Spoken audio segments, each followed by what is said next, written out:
ஹரே கிருஷ்ணா. ஸ்லோகம் 2.56.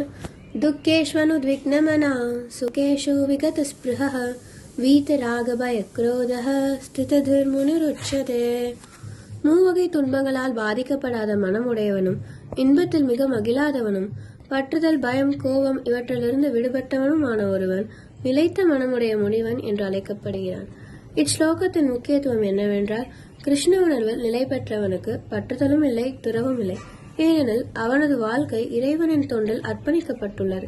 எனவே தனது முயற்சிகள் வெற்றி பெறாத போது அவன் கொஞ்சம் கூட கோபமடைவதில்லை.